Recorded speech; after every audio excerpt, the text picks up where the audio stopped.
Today, we're making meatloaf my way. Let's talk about ingredients. Pretty simple, pretty straightforward. You are going to need a baking dish, obviously, and some olive oil to prep that with. Now over here I've got beef. Key ingredient, obviously, in meatloaf is meat. You don't need the best meat for this. You don't need to buy really good cuts of meat and grind them up, and you don't need to buy expensive ground sirloin. This is just Kroger ground beef, and you can see this is the 85% lean. That's my personal preference to do this. That way there's not a lot of grease, but we still have enough that it stays really moist. This is just a 3-pound chub of meat. This was on sale for like $5 a pound, so it's very reasonable. If you want to make smaller quantities, no big deal, you can do that. We're going to need some vegetables. What I like to use is a little bit of chopped celery, some green pepper, onion, and white, I said onion, tomato, and white onion. Next, a couple of eggs. These are some of those all good old white chicken eggs from the grocery store. Some garlic. You can use whole garlic and press it yourself. I'm going to save a little time and just use some pre-minced garlic in a container. Cheese. Now, I like this stuff here. This is high temperature cheese like you use to make sausage, but you don't have to use this if you don't have it on hand. You can use just any grated cheese that you like. I'm going to use the high temperature cheese because I like the little cheese pockets it leaves in the meatloaf. It makes it look really cool. We need some Worcestershire sauce. It's not Worcestershire. And there's only one that's worth it. That's Lee & Perrins. If you buy the other stuff, it's not really Worcestershire sauce. A little bit of soy sauce. Honestly, it doesn't matter what you use. Any soy sauce is fine. Some salt, pepper, and garlic blend. And today I'm going to use a local one called Bash Brothers, which actually adds a little rosemary, which is kind of nice.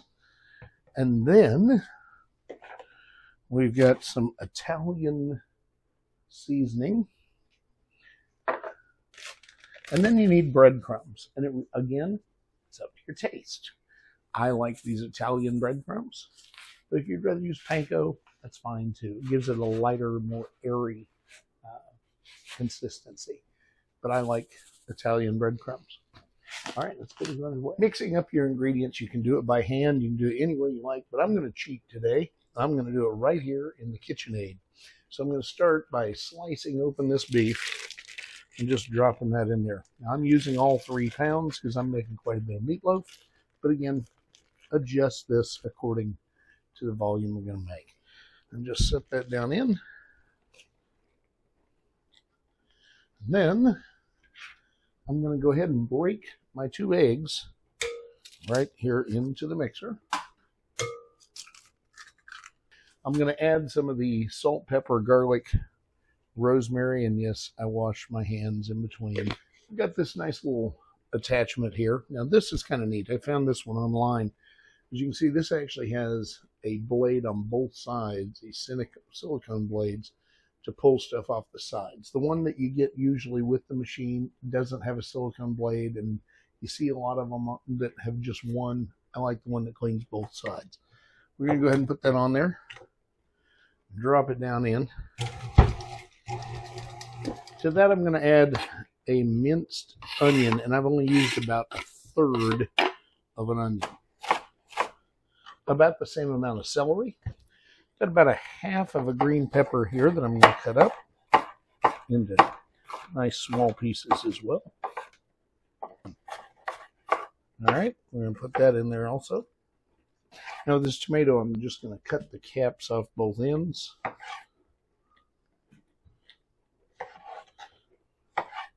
And dice it pretty fine. Once I got that tomato diced up, we'll go ahead and drop that in there as well. I'm going to add some minced garlic, probably a couple of big heaping teaspoons here. And then we're going to put this back down in. Let it work its magic. I'm going to add about a teaspoon of soy sauce and a couple of teaspoons of Worcestershire. And we'll fold that in as well. I'm going to add a couple of big teaspoons, maybe 3, of Italian seasoning. And I'm going to add some breadcrumbs. Now the key to this is, as you add the breadcrumbs, we don't want to overdo it. You start easy, see what your mixture looks like, and you can add as you go. You want to check the consistency. So just take some out and form it into a meatball and see if it's pliable or if it's too wet. If it's too wet, then add more breadcrumbs and keep doing that until you get a nice even consistency, like a good solid meatball. Once you have the consistency the way you want it, we're ready to go to the pan. Preheat your oven to 325. I'm going to put a little olive oil into the pan just so it doesn't stick. I've got a clean towel and I'm just going to move it around the pan. Now, the one thing I haven't added yet is the cheese.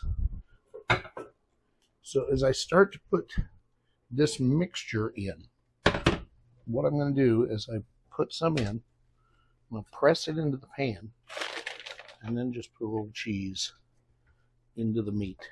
And you can mix this in ahead of time if you want to. This is just the way I like to do it, because I like the cheese to kind of pop with color.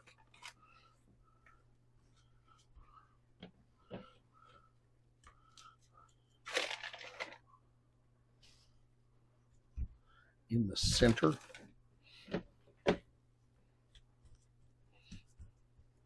I'll press the rest of this down into the pan.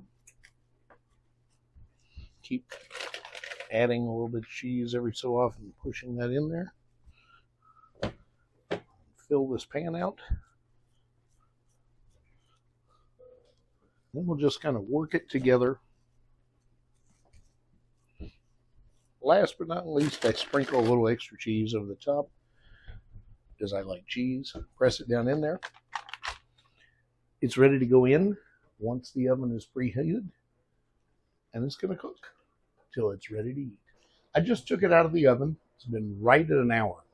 And if you look at this, you can see, hopefully I can get this close enough without spilling anything, there is grease that has formed around the edges. Now what I'm going to do is very carefully pour that off.